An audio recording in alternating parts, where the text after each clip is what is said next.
Perfection है इसका volume 10 और ये आपका अंक 10 है। और 1 से लेकर 40 तक के बिहार स्पेशल प्रश्नों को देखा था। आज हम लोग 41 से शुरू करेंगे। तो बिहार विधानसभा परिसर में बनेगा क्या बनेगा? तो डिजिटल संग्रहालय बनेगा, ठीक है। तो बिहार विधानसभा परिसर में डिजिटल संग्रहालय बनेगा। तो चलो ये बताओ बिहार विधानसभा में सीटों की संख्या कितनी है?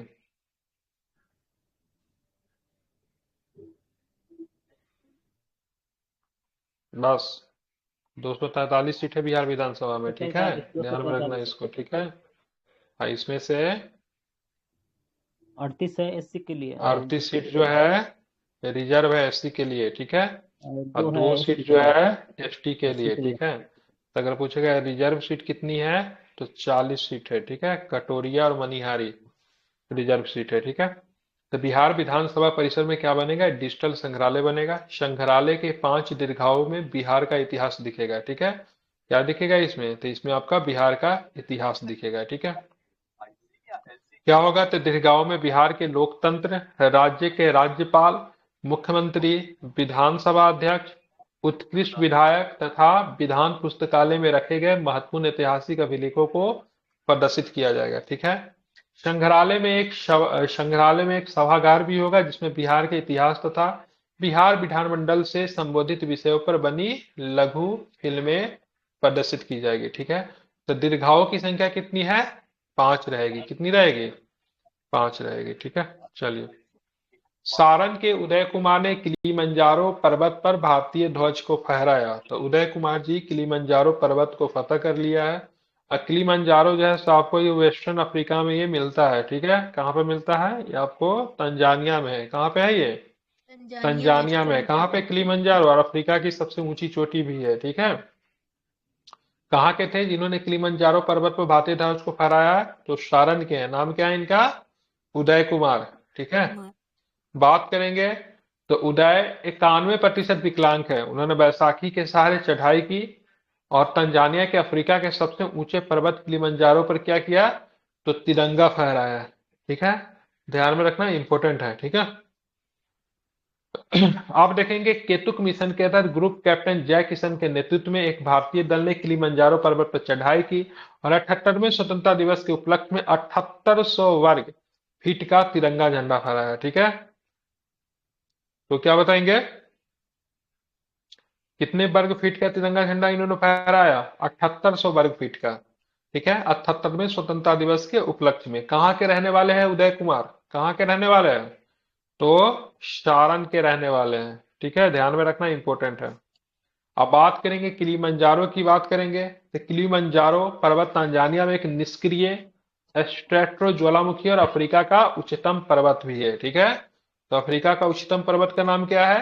किलिमंजारो। एशिया का क्या है? तो mount Everest. Mount Everest Asia का ही नहीं, विश्व का भी सबसे उच्चतम है। नीति आयोग ने चौथी एसडीजी रिपोर्ट जारी की। एसडीजी का फुल फॉर्म क्या होता है? Sustainable development development goal. Sustain कितने डेवलपमेंट एसडीजी हैं? 13 कितने एसडीजी हैं? 13 है कि 13 है 17 सर। है? 17। ठीक है, 17 है, ठीक है। कितने हैं? 17 है, ठीक है। कितने एसडीजी गोल है? 17 है, ठीक है। गोल नंबर फर्स्ट क्या है?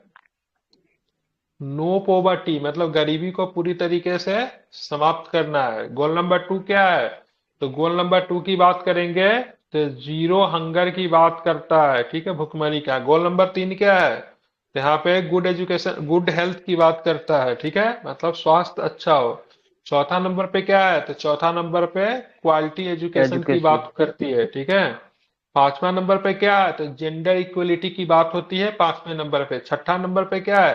तो क्लीन वाटर एंड, ठीक है, साफ सुथरा को क्या सैनिटेशन बोलते हैं? सैनिटेशन क्या बोला जाता है उसको?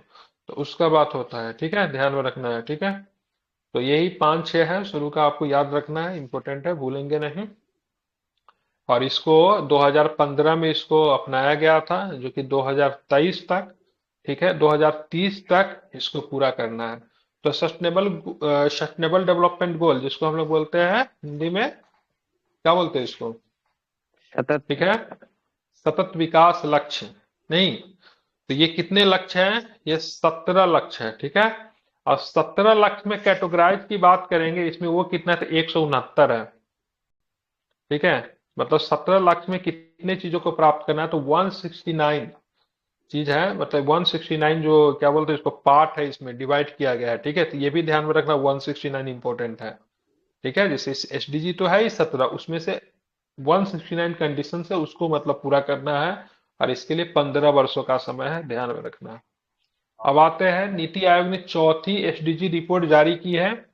नीति आयोग ने चौथी सतत विकास लक्ष्य रिपोर्ट में पता चलता है कि स्वच्छ जल के पैमाने पर बिहार तीसरे स्थान पर है। ठीक है, तो पहले नंबर पे कौन है, तो स्वच्छ जल और स्वच्छता के मामले में देश के केवल दो राज्य गोवा और हिमाचल प्रदेश ही बिहार से आगे है। ठीक है, तो बिहार तीसरे नंबर पे है, और गोवा पहले नंबर पे है, हिमाचल प्रदेश दूसरे नंबर पे, ध्यान में रखना। गोवा और हिमाचल का स्कोर कितना है, 100 आउट ऑफ 100 है। ठीक है, और जबकि बिहार का स्कोर कितना है, तो बिहार का स्कोर कितना है इसमें, 98 है। 98 आ सकता है, डाटा इंपॉर्टेंट है। ठीक है, और बात करेंगे राष्ट्रीय औसत की, बात करेंगे तो कितना है, 89 के आसपास है। ठीक है, नीति आयोग की लगातार चौथी विकास लक्ष्य रिपोर्ट के समग्र स्थिति के मामले में बिहार सबसे निचले स्थान पर है, जबकि उत्तराखंड और केरल शीर्ष स्थान पर। ओवरऑल अगर बात करेंगे, नीति आयोग का जो रिपोर्ट आया है, पानी वाला को छोड़ के, स्वच्छ जल और स्वच्छता के मामले को छोड़ के, तो ओवरऑल में बिहार की स्थिति सबसे खराब है, जबकि उत्तराखंड और केरल क्या है इसमें, टॉप पे है। शीर्ष लेकिन है। स्वच्छता और जल को लेकर बिहार की स्थिति की बात करेंगे तो 3rd नंबर पे है, ध्यान में रखना। अब आते हैं सुपर 30 के संस्थापक आनंद कुमार जी जो है, गणितज्ञ आनंद कुमार, कोरिया पर्यटन संगठन का राजदूत बने हैं। ठीक है, सुपर 30 के संस्थापक आनंद कुमार कोरिया में लोकप्रिय हैं, और उनके जीवन पर कोरियाई भाषा में प्रकाशित पुस्तक वहां सबसे अधिक बिकने वाली पुस्तकों में से एक है। आनंद कुमार का चयन कोरिया के साथ संबंधों को बढ़ावा देने के अलावा सांस्कृतिक आदान प्रदान और छात्रों के लिए रास्ते खोलने के लिए महत्वपूर्ण है। ठीक है, तो बताना है कोरिया पर्यटन संगठन का राजदूत किसे बनाया गया है, तो क्या बताएंगे, सुपर 30 के संस्थापक आनंद कुमार को। ठीक है, बिल्कुल ठीक है। अब बिहार का पहला हाथी गलियारा बन गया, बहुत इंपॉर्टेंट क्वेश्चन है, मार्क कर लीजिए। ठीक है, हाथी गलियारा कहाँ पे बन रहा है, तो जमुई में। जमुई में हाथियों के लिए मौजूदगी की पुष्टि के साथ बिहार का पहला हाथी गलियारा चिन्हित किया गया। कहाँ पे किया गया है, तो जमुई जमुई में किया गया है, ध्यान में रखना, इंपॉर्टेंट है, नहीं भूलना है। ठीक है, अब यहाँ पे देखेंगे, सर्वेक्षण रिपोर्ट के अनुसार हाथियों की आवाजाही जमुई की रेंज में गढ़ी बीट, झाझा रेंज के, ठीक है, चरका पत्थर और बटिया बीट तथा चकिया रेंज के, चकाई रेंज के मधवा उपबीट के बीच है। ठीक है, जमुई की बात है। गलियारे की अनुमानित लंबाई कितनी होगी, 46 किलोमीटर, और चौड़ाई की बात करेंगे तो 30 से 50 मीटर के आसपास होगा। बिहार सरकार को फरवरी 1992 में शुरू की केंद्र प्रायोजित योजना प्रोजेक्ट एलिफेंट के साथ भी समन्वय करना होगा। ठीक है, तो हाथी को लेकर प्रोजेक्ट एलिफेंट कब शुरू हुई थी, 1992 में। 1992 ठीक है, में, प्रोजेक्ट टाइगर कब शुरू हुई थी, 1975 में, 76 में, 72 में, 73 है प्रोजेक्ट टाइगर होगा, 73 होगा, एक बार चेक कर लेना। ठीक है, तो यहाँ पे प्रोजेक्ट एलिफेंट जो है 1992 में हुआ था। ठीक है, ध्यान में रखना है, और इसी को देखते हुए बिहार में हाथी गलियारा बनाया जा रहा है। कहाँ पे बनाया जा रहा है हाथी गलियारा, जमुई में। जमुई। प्रोजेक्ट टाइगर का 1973 नहीं है। 73 है उतना सर, ही है 1973। 73 अब बात है। करेंगे परम बुद्ध।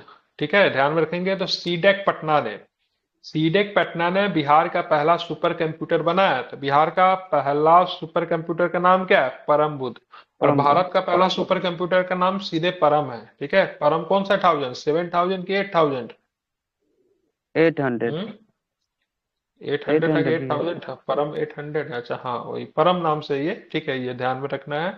और सीडेक पटना ने बिहार का पहला सुपर कंप्यूटर बनाया, उसका नाम क्या है, क्या नाम है, तो परम बुद्ध। ठीक है, यह कंप्यूटर आर्टिफिशियल इंटेलिजेंस एआई से लैस है। यह कंप्यूटर सीडेक पटना द्वारा 4.5 करोड़ रुपए की लागत से बनाया गया। ठीक है, काम क्या करेगी, तो इसमें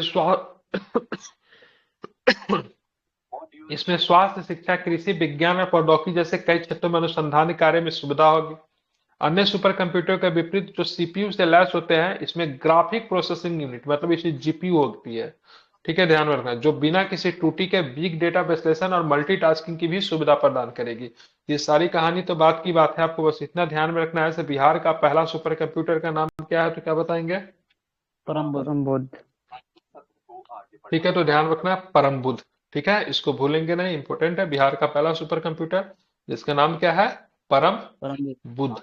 ठीक है, ध्यान में रखना है, महाराष्ट्र इंपॉर्टेंट है। परम। हाँ, देखिए कौन सा एक अलग से रेडियो शुरू कर दिए हुए।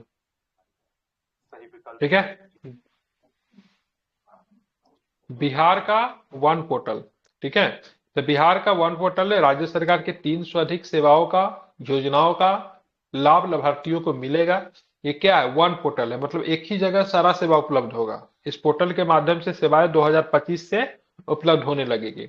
राज्य सरकार ने सभी विभागों द्वारा संचालित योजनाओं एवं सेवाओं का लाभ लाभुकों को बिहार वन पोर्टल के माध्यम से मिलेगा, मतलब सारा एक ही जगह, काफी अच्छा हो जाएगा।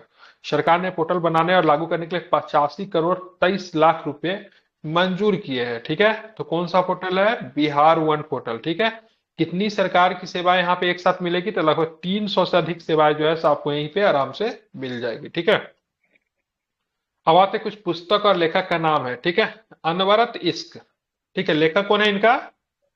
सुभाष गुप्ता। क्या नाम है पुस्तक का? अनवरत इश्क। अनवरत। ठीक है, तो इसका नाम क्या है लेखक का? सुभाष गुप्ता। सुभाष गुप्ता की तीसरी किताब अनवरत इश्क खादी मॉल पटना में रिलीज हुई है। ठीक है, सुभाष गुप्ता सूरीनाम में भारत के राजदूत नामित किए गए। ठीक है, तो सूरीनाम की बात करेंगे, यहाँ पे भारत का राजदूत है। सूरीनाम को गिरमिटिया मजदूर का भी देश कहा जाता है, कि बहुत सारे गिरमिटिया मजदूर जो है सूरीनाम में बिहार से ही जाके कार्यरत थे। ठीक है, ध्यान में रखना, सुभाष गुप्ता भारतीय विदेश सेवा के वरिष्ठ अधिकारी, युवा कवि तथा शायर भी है। ठीक है, तो भारतीय विदेश सेवा के वरिष्ठ अधिकारी है, आईएफएस जिनको कहते हैं, साथ में युवा कवि भी है और शायर भी है। ठीक है, तो इनकी किताब का नाम क्या है? अनवरत इश्क। ठीक है, तो आपके भी शहर में खादी मॉल होगा, तो जाइएगा घूमिएगा, बहुत अच्छा अच्छा चीज मिलता है और दाम भी ज्यादा नहीं रहता। ये किताब शायद इस बार पूछ दिया था, पूछा था क्या बीपीएससी में? पूछा था ना, राइट?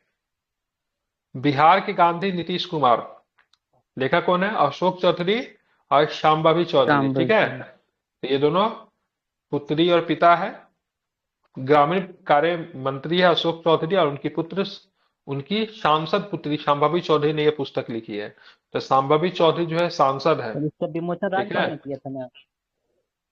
हाँ विमोचन है, राज्यपाल ही करेंगे बिल्कुल। इसका विमोचन ठीक है, तो शायद ध्यान में रखना है। राज्यपाल तो बिहार के गांधी नीतीश कुमार के लेखक कौन है? अशोक चौधरी और शांभवी चौधरी। ये आपको ध्यान में रखना इंपॉर्टेंट है। पुस्तक का लोकार्पण राज्यपाल राजेंद्र विश्वनाथ आलेकर जी ने किया था। ठीक है, अब आते योजना और नीति से रिलेटेड कुछ क्वेश्चन है। तो मुख्यमंत्री ग्राम परिवहन योजना, ठीक है, महत्वपूर्ण योजना है।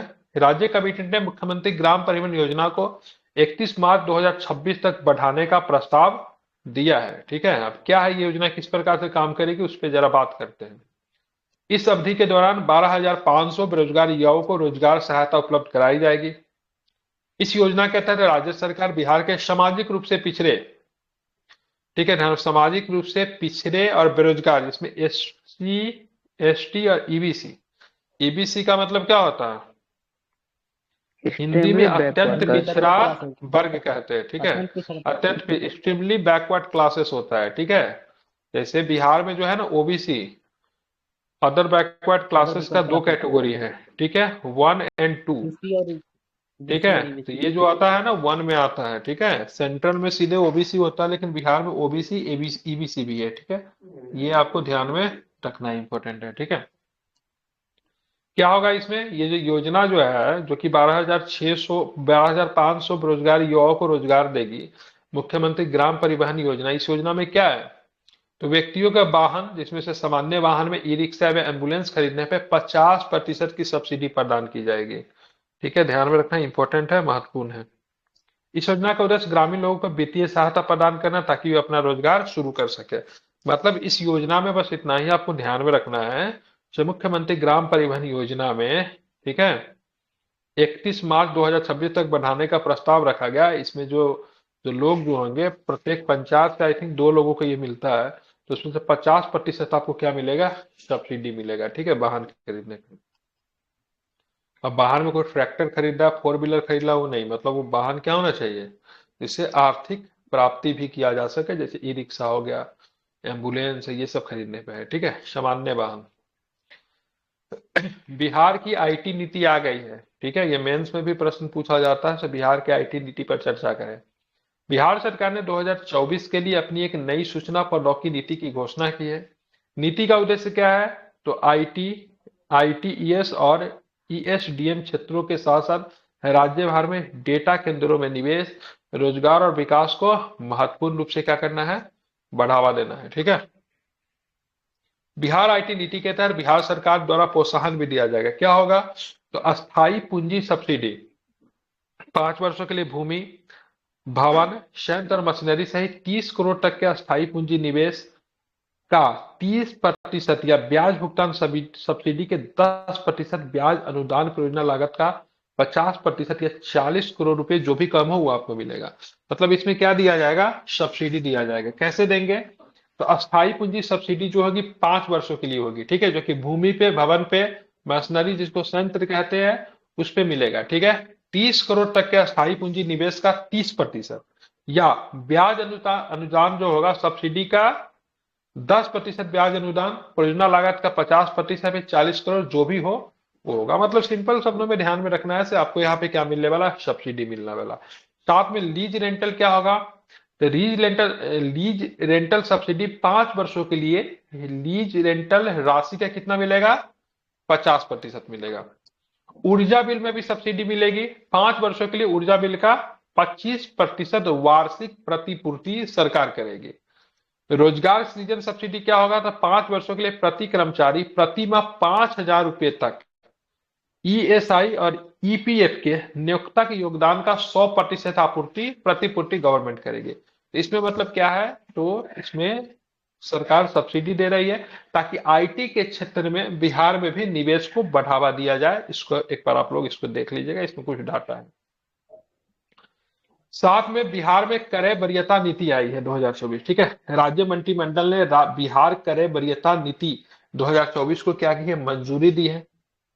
बिहार क्रय नीति 2024 का उद्देश्य क्या है, तो स्थानीय उद्योगों के विकास को बढ़ावा देना तथा निवासियों के लिए रोजगार के अवसरों को अधिकतम करना, बिहार के सूक्ष्म एवं लघु उद्यमों को स्टार्टअप पर ध्यान केंद्रित करते हुए स्थानीय खरीद भागीदारी को बढ़ाना है, ठीक है। तो क्या है आपका बिहार क्रय वरीयता नीति की बात करेंगे तो ये 2024 में आया, ठीक है। क्या इसका पर्पस है, तो स्थानीय उद्योगों के विकास को बढ़ावा देना तथा निवासियों के लिए रोजगार के अवसर को क्या करना, अधिकतम करना, अधिक से अधिक बढ़ाना है। साथ में बिहार के सूक्ष्म एवं लघु उद्योग, इसको एमएसएमई कहते हैं, और स्टार्टअप पर ध्यान केंद्रित करते हुए स्थानीय खरीद भागीदारी को भी मतलब क्या करना है, बढ़ाना है, ठीक है।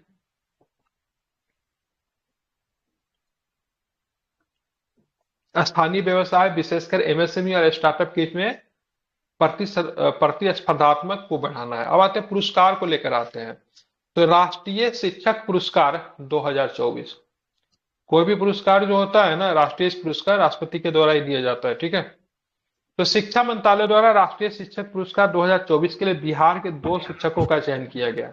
ये दोनों शिक्षक का नाम आपके लिए क्या हो सकता है, महत्वपूर्ण हो सकता है। इनका नाम आप चाहे तो ध्यान में रख सकते हैं, ठीक है।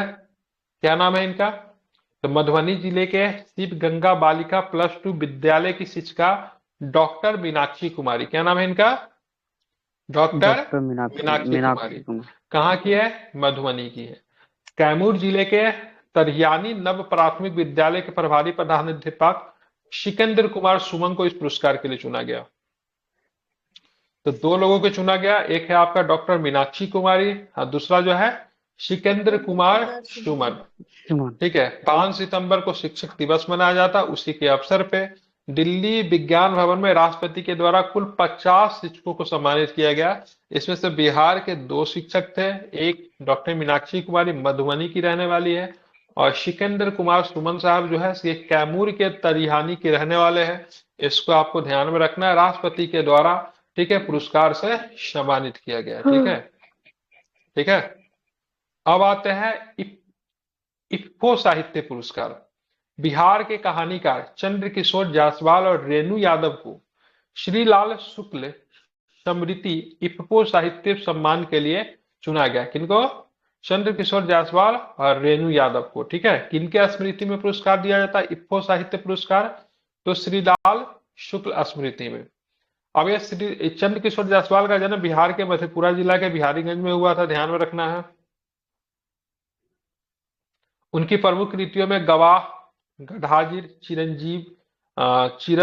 चिरंजीव, पलटनिया, नकबेसर, कागा ले भागा, दुखिया शामिल है। रेणु यादव की प्रमुख कृतियों में महादेवी वर्मा के काव्य में पीरा का मनोविश्लेषण, मैं आजाद हूं, आईने में शस्त्राकार आदि शामिल है। ठीक है, मतलब ये पुरस्कार जो इफ्को पुरस्कार दो लोगों को मिला गया, चंद्रकिशोर जायसवाल जी को और मध्य बिहार के मधेपुरा जिले के रहने वाले हैं ये, और साथ में किनको मिला है?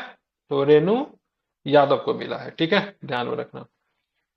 मेनका मलिक को साहित्य अकादमी अनुवाद पुरस्कार दिया गया है। मधुबनी की रहने वाली है मेनका मलिक। ठीक है, 2023 के लिए साहित्य अकादमी अनुवाद पुरस्कार दिया गया है। यह सम्मान साहित्य अकादमी द्वारा दिया जाता है। अकादमी के अध्यक्ष माधव कौशिक ने विद्या भवन बेंगलुरु में उन्हें सम्मानित किया। ठीक है, तो मेनका मलिक जी को कौन सा पुरस्कार दिया गया? तो साहित्य अकादमी अनुवाद पुरस्कार दिया गया। ठीक है, अब आते हैं यह पुरस्कार उन्हें नेपाली भाषा के उपन्यास नीलकंठ के मैथिली अनुवाद के लिए दिया गया। ठीक है, तो नीलकंठ जो है नेपाली भाषा के उपन्यास है। ठीक है, उनका मैथिली अनुवाद इन्होंने किया। क्या नाम है इनका? तो इनका नाम क्या है? तो मेनका मलिक इनका नाम है। ठीक है, ध्यान में रखना। अब आते हैं, ये थोड़ा सा इंपॉर्टेंट था। ठीक है, 13वां शिक्षक इनोवेशन चैंपियन के रूप में सम्मानित। 13 शिक्षक इनोवेशन चैंपियन के रूप में सम्मानित हुए। तो बिहार के 13 शिक्षकों को IRISE मानता पुरस्कार कार्यक्रम के तहत इनोवेशन चैंपियन के रूप में सम्मानित किया गया। इन शिक्षकों का चयन भारतीय विज्ञान शिक्षा एवं अनुसंधान संगठन पुणे के द्वारा किया गया। उनका चयन विज्ञान और गणित के क्षेत्र में उनके नवोन्मेषी कार्य के लिए किया गया है। इसके अलावा 238 ऐसे शिक्षक का भी चयन किया गया जो शिक्षण कार्य में बेहतर प्रदर्शन कर रहे हैं। तो बिहार के कितने शिक्षक को इनोवेशन चैंपियन के रूप में सम्मानित किया गया है? 13 शिक्षकों को किया गया है, ये आपको ध्यान में रखना है। ठीक है, अब आते खेल को लेकर प्रश्न आता है। ठीक है, तो सबसे पहले प्रमोद भगत जो कि पैरा ओलंपियन है, ध्यान में रखिए, पैरा शटलर भी है, पैरा ओलंपिक में इन्होंने पार्टिसिपेट किया था। 18 महीनों के लिए निलंबित कर दिए गए महोदय। ठीक है, बिहार के ही रहने वाले, बिहार के वैशाली के रहने वाले हैं। ये प्रश्न बीपीएससी आई थिंक पूछ भी चुकी है। पैरा शटलर प्रमोद भगत को डोपिंग रोधी नियमों का उल्लंघन करने के कारण विश्व बैडमिंटन महासंघ के द्वारा निलंबित कर दिया गया। प्रमोद अब पेरिस 2024 पैरालंपिक खेलों में भाग नहीं ले सकते। बिहार के वैशाली जिले के पैरा बैडमिंटन खिलाड़ी है। वह वर्तमान में पैरा बैडमिंटन पुरुष एक SL3 कैटेगरी होता है। जैसे विकलांगता का भी कई कैटेगरी हो सकता है ना, कोई कान से नहीं सुनता, किसी का हाथ नहीं चलता, कोई पैर से है, तो उस बहुत सारा कैटेगरी जो बनाया जाता है। ठीक है, जैसे SL3 में ही आते हैं, कोई SL2 में आ सकता है, कोई SL1 में आ सकता है। तो ध्यान रखिएगा, वर्तमान में पैरा बैडमिंटन पुरुष एकल SL3 में विश्व में दूसरे स्थान पे है। और टोक्यो पैरा ओलंपिक में उन्होंने कौन सा तो स्वर्ण पदक जो था उन्होंने प्राप्त किया था। तो इनको 18 महीने के लिए बैन कर दिया गया है, और ये वैशाली के रहने वाले, इसको आपको ध्यान में रखना है। अब आते कात्यायनी सिंह। तो बिहार के महिला तैराक कात्यायनी सिंह ने बैंकॉक में आयोजित एशियाई ओपन स्कूल आमंत्रण, ठीक है, एक्वेटिक्स चैंपियन में 2 रजत और 1 कांस्य पदक जीता। कात्यायनी ने 50 मीटर फ्री स्टाइल, 200 मीटर व्यक्तिगत स्पर्धा में रजत पदक जीता, जबकि 25 मीटर बटरफ्लाई में कांस्य पदक जीता है। ठीक है, बटरफ्लाई खेल जो है किससे संबंधित है? तैराकी से संबंधित है। किससे है? तैराकी से, ध्यान में रखना है। कात्यायनी सिंह कहाँ के रहने वाली है? तो महिला तैराक है, और ये आपकी पटना की रहने वाली है। ठीक है, तो बिहार की महिला तैराक कात्यायनी सिंह ने बैंकॉक में आयोजित एशियाई ओपन स्कूल आमंत्रण एक्वेटिक्स चैंपियनशिप में 2 रजत और 1 कांस्य पदक जीता है। राज्य की महिला खेल अकादमी भी बन चुका है। ठीक है, कहाँ पे बना है? राजगीर में बना है। ठीक है, तो मुख्यमंत्री नीतीश कुमार ने राज्य की पहली खेल अकादमी राजगीर और बिहार खेल विश्वविद्यालय नालंदा का उद्घाटन किया है। ये इंपॉर्टेंट हो सकता है। ठीक है, मार्क कर लीजिए। विश्वविद्यालय के निर्माण कार्य मार्च 2025 तक पूरा हो जाएगा। वर्तमान में IAS रजनीकांत को बिहार खेल निदेशालय का रजिस्ट्रार नियुक्त किया गया। ठीक है, आईएएस अधिकारी है। वह बिहार खेल विश्वविद्यालय के पहले कुलपति भी बनेंगे। आईपीएस रविंद्रन शंकरन को राज्य खेल अकादमी का प्रथम निदेशक नियुक्त किया गया, ताकि खेल के दिशा में अच्छा कार्य कर सके। आईपीएस साहब, इनका नाम है रविंद्र शंकरन, इनको मतलब राज्य खेल अकादमी का प्रथम निदेशक नियुक्त किया गया है। और बिहार खेल निदेशालय का रजिस्ट्रार किसे नियुक्त किया गया है? आईएएस अधिकारी, इनका नाम क्या है? रजनीकांत। ठीक है, ध्यान में रखना है। अब आते हैं, सीएम नीतीश कुमार ने जमुई विधायक श्रेयसी सिंह समेत 9 खिलाड़ियों को सम्मानित किया। ठीक है, ये जमुई की विधायक है श्रेयसी सिंह, ओलंपिक में भी पार्टिसिपेट की थी, हालांकि पहले ही दौर से बाहर हो गई, दूसरी बात है। ठीक है, तो ये क्या है, ये किस खेल से जुड़ी हुई है? आर्चरी करती है। ठीक है, तीरंदाजी से जुड़ी हुई है। ठीक है, तो पेरिस ओलंपिक में भाग लेने के लिए श्रेयसी सिंह को 50 लाख रुपए दिए गए। ठीक है, हालांकि पहले ही दौर से बाहर हो गई। आकाश को एशियाई खेलों में तलवारबाजी के लिए 25 लाख रुपए दिए गए। और एशियाई नौकायान के लिए सुधांशु शुक्ल को भी 25 लाख रुपए दिए गए। श्वेता शाही को एशियाई खेलों में रग्बी के लिए 25 लाख रुपए दिए गए। मोहम्मद शम्स आलम शेख को एशियाई खेलों में पैरा तैराकी के लिए 10 लाख रुपए दिए गए। लॉन बॉल के लिए चंदन कुमार सीनियर को एशियाई चैंपियनशिप स्वर्ण के लिए 37,50,000 रुपए दिए गए। मोहम्मद जलाउद्दीन को सीनियर एशियाई चैंपियनशिप में पैरा साइकिलिंग के लिए 15 लाख रुपए का नगद पुरस्कार दिया गया। अब कुश्ती के लिए द्रोणाचार्य पुरस्कार विजेता शशि भूषण को मात्र 2 लाख रुपया दिया गया। ठीक है, अब यहाँ पे देखिए, यहाँ पे आपको याद क्या करना है। तो सबसे पहले पेरिस ओलंपिक में बिहार से पार्टिसिपेट करने वाली एक ही उम्मीदवार थी, जिनका नाम था क्या?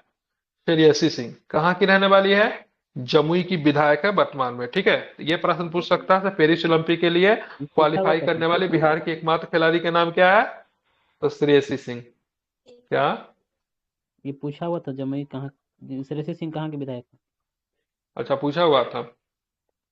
आकाश को एशियाई खेलों में तलवारबाजी मिला, तो एग्जाम में कभी फेंसिंग रहे तो कंफ्यूज नहीं होना, तलवारबाजी को फेंसिंग भी कहते हैं।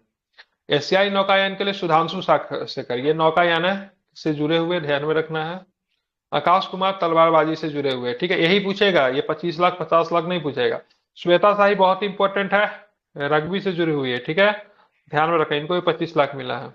मोहम्मद शम्स आलम छोड़ दीजिए, लॉन बॉल ये सब भूल जाइए। बाकी ऊपर का जो 3 बताया ना, 4 है ना, इसको आपको ध्यान में रखना है, ये इंपॉर्टेंट है, ध्यान में रखना है। अब नीतीश कुमार ने कितने लोगों को सम्मानित किया है? ठीक है, 9 खिलाड़ियों को सम्मानित किया है, जिसमें से जमुई विधायक भी शामिल है, जदयू का ही साथ विधायक है ये। और तो महिला एशियाई चैंपियंस ट्रॉफी 2024, हॉकी इंडिया ने घोषणा की है कि आगामी महिला एशियाई चैंपियंस ट्रॉफी 2024 बिहार के कहां पे होगा? राजगीर में होगा, जो कि समाप्त भी हो गया। आई थिंक इसमें भारत जीत भी गई है ना, जीत गई ना भारत। ठीक है, जापान को हरा के।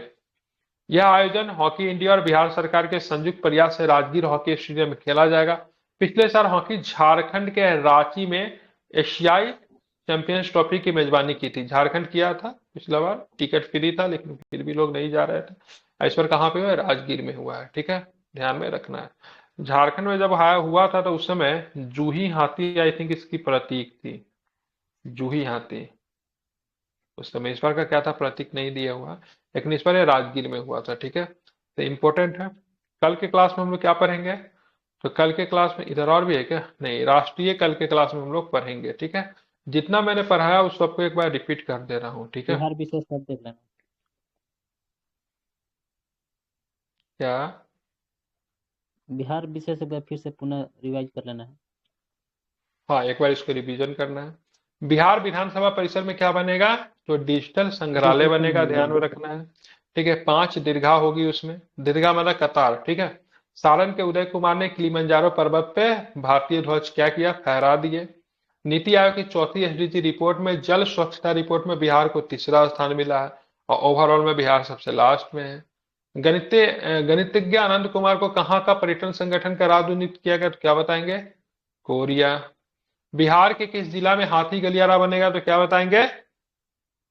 कहाँ बनेगा? जमुई में बनेगा। ठीक है, परम बुद्ध की बात करेंगे तो बिहार का पहला सुपर कंप्यूटर है। सुपर कंप्यूटर है। बिहार वन पोर्टल एक साथ कितने सर्विस की सेवा देगी तो क्या बताएंगे? 300। अनवरत इसके लेखक सुभाष गुप्ता किस सेवा से जुड़े हुए तो क्या बताएंगे? IFS, इंडियन आईएफएस है, फॉरेन बिल्कुल सर्विस। सूरीनाम में है। बिहार के गांधी नीतीश कुमार के लेखक कौन है तो क्या बताएंगे? अशोक चौधरी और अशोक शांभवी चौधरी। मुख्यमंत्री ग्राम परिवहन योजना की बात करेंगे तो इसमें बताना कितने % सब्सिडी मिलेगी तो क्या बताएंगे? 50 कौन कौन से लोग लाभान्वित होंगे तो SC ST और EBC।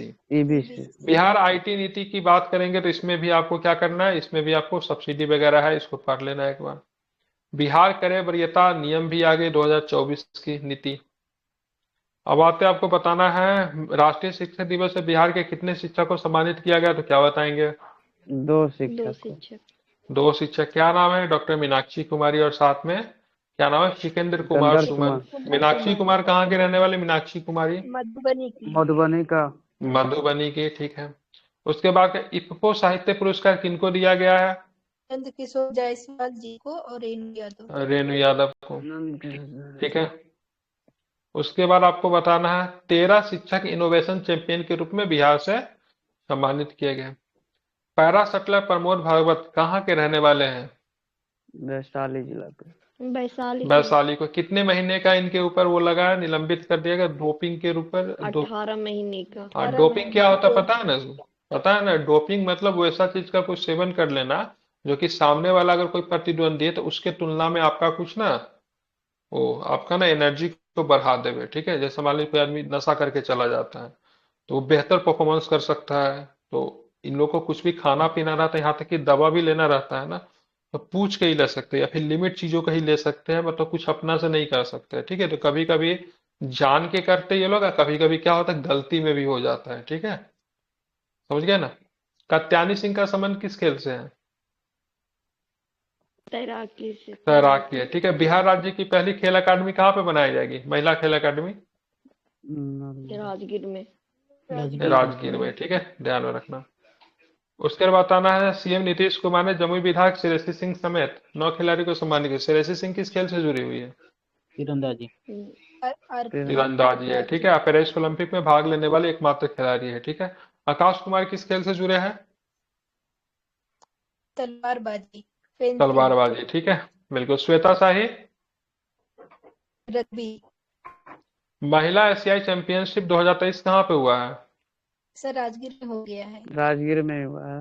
हो ना, गया। मैंने 2023 पूछा है। वो झारखंड में हुआ, झारखंड में हुआ, 2024 में ना राजगीर में, ठीक है। ध्यान में इसको रखना, ठीक है। तो कल आप लोग राष्ट्रीय पढ़ कर आइए, ठीक है। जी।